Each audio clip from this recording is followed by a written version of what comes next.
Praise the Lord. Shalom. प्रभु आप सभी को आशीष दे। और आज का जो वचन हमने लिया है वह आत्मिक जीवन क्या है। क्या हम आत्मिक जीवन इसको कह सकते हैं? प्रार्थना करना, वचन पढ़ना, उपवास करना, क्या ये आत्मिक जीवन में आता है? हाँ, हम एक प्रकार से कह सकते हैं, परंतु आत्मिक जीवन की जो शुरुआत है वो पश्चाताप से है। यदि कोई व्यक्ति प्रार्थना करता, वचन पढ़ता है, उपवास करता, परंतु पश्चाताप नहीं करता है, यानी कि अंगीकार नहीं करता, यदि उससे गुनाह पाप हो जाए तो वो एक प्रकार से धर्मी है, अपने आप को धर्मी बना रहा है, ना कि वो अपने आप को एक आत्मिक जीवन में रख रहा है। आत्मिक जीवन की शुरुआत है पश्चाताप करना। शुरुआत ही पश्चाताप से, और बाद में जब हम प्रभु में आ जाते हैं, कई बार आत्मिक जीवन में जब हम बढ़ने लगते हैं तो कई बार कुछ गलतियां, भूल होते हैं, पाप होते हैं। उस समय अंगीकार की जरूरत पड़ती है पापों से, ताकि हमारे आत्मिक जीवन की प्रणाली आगे बढ़े, हम पीछे ना हों। और दूसरी बात है आत्मिक जीवन में परमेश्वर को सुनना, उसको मानना, उसकी आज्ञा को जानना, उसको सुनना, ये जीवन का, आत्मिक जीवन का हिस्सा है। बाइबल में लिखा है कि यहूदी लोग धार्मिकता का जीवन जीते थे, वो उपवास करते थे, दसवां देते थे और प्रार्थना करते थे, परंतु खुदा के वचन को नहीं मानते थे। एक आत्मिक व्यक्ति परमेश्वर के वचन, उसकी आज्ञा को मानता है। यहूदी लोग वचन की आज्ञा को टालते थे और धर्म उपदेशक करके परंपरा और रीति रिवाज को बड़ा मानते थे। तो प्रभु उनको कहता था कि तुम कपटी हो। एक आत्मिक व्यक्ति अपने आत्मिक जीवन में परमेश्वर के वचन का, आज्ञा का पालन करेगा और वो खुदा के वचन को सुनेगा, परमेश्वर को सुनेगा, ये उसके जीवन का हिस्सा होगा। तीसरी बात, एक आत्मिक जीवन की व्यक्ति की जीवन की तीसरी बात ये होती है, वो आत्मिक बातों पर ध्यान देता है, यानी कि परमेश्वर की बातों पर ध्यान देता है, आत्मिक बातों पर ध्यान देता है। संसारिक, शारीरिक बातों पर वो ज़्यादा प्रभुत्ता होने नहीं देगा। उसके लिए स्पिरिचुअल बातें महत्व रखती है। वो परमेश्वर की बातों पे गौर करेगा, ध्यान देगा, उस पर मनन करेगा, उस पर चलेगा। ये तीसरी बात आत्मिक जीवन में लागू होती है। आइए हम एक वचन देखेंगे, रोमियो उसके 12 अध्याय उसके 1 पद से लेकर 2 पद तक। इसलिए है भाइयों, मैं तुमसे परमेश्वर के द्वारा स्मरण दिलाकर विनती करता हूं कि अपने शरीर को जीवित और पवित्र और परमेश्वर को भक्तों का बलिदान करके चढ़ाओ, यही तुम्हारी आत्मिक सेवा है। इस संसार के सदृश न बनो, परंतु तुम्हारे मन के नए हो जाने से तुम्हारा चाल चलन भी बदलता जाए, जिससे तुम परमेश्वर की भली और भक्ति और सिद्ध इच्छा अनुभव से मालूम करते रहो। देखिए यहाँ पर लिखा कि अपने शरीर को जीवित बलिदान चढ़ाओ। अपने शरीर को, यानी कि ऐसे अंगों को जो पाप में मरे हुए हैं, उन्हें जीवित करना है, यानी कि पाप में विजय जीवन जीना।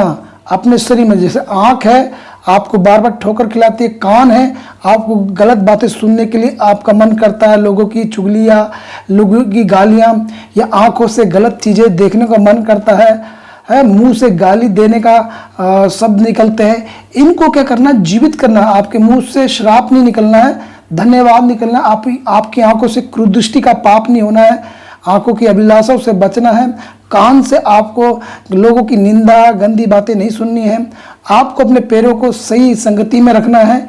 तो ये क्या है? इन शरीर को जीवित रखना है, पाप में जीवित जीवन जीना है।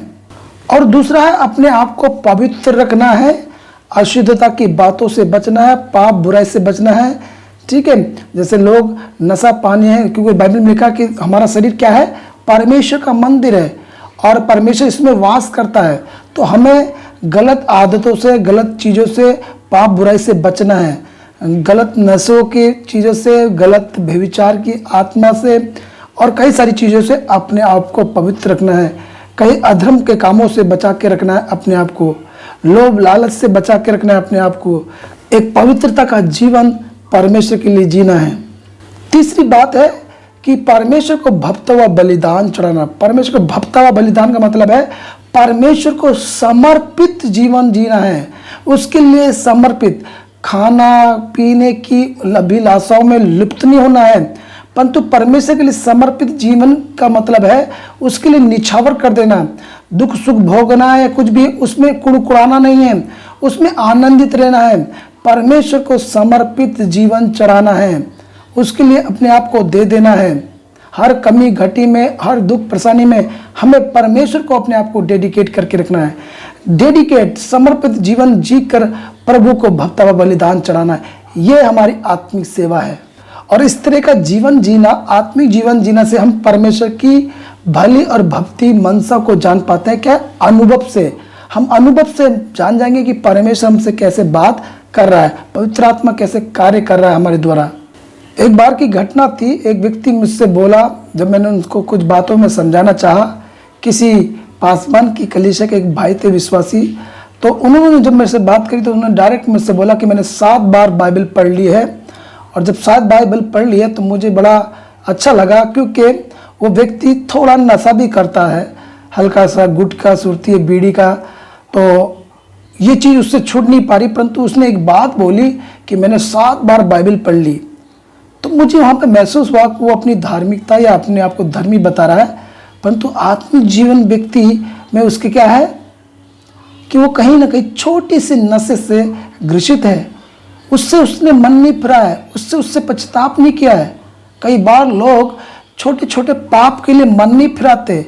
एक आत्मिक व्यक्ति अपनी छोटी सी भी कोई कार्य में भूल हुई है, ऐसा लगा कि उससे गलती है, तो उसके लिए अंगीकार करता है। अय्यूब इसका अच्छा उदाहरण है। अय्यूब अपने बच्चों के लिए बलिदान करता था। कदाचित उसके बेटा बेटी ने कहीं कोई पाप करके प्रभु को छोड़ ना दियो, इसलिए वो हर सुबह जब जब उसके बेटा बेटी दावत करते थे, जयमार करते थे, वो अपने बेटा बेटी के अनुसार होम बलि बलिदान चढ़ाता था। पश्चाताप की पाप की बलि चढ़ाकर वो खुदा को प्रसन्न करता था। इसलिए एक आत्मिक व्यक्ति की जीवन की शैली जो होगी वो खुदा के वचन के अधीनता में होगी। आत्मिक व्यक्ति आशीषित होता है, दूसरे के लिए आशीष का कारण बनता है। सो प्रभु आप सभी को आशीष दे। जय मसीह की।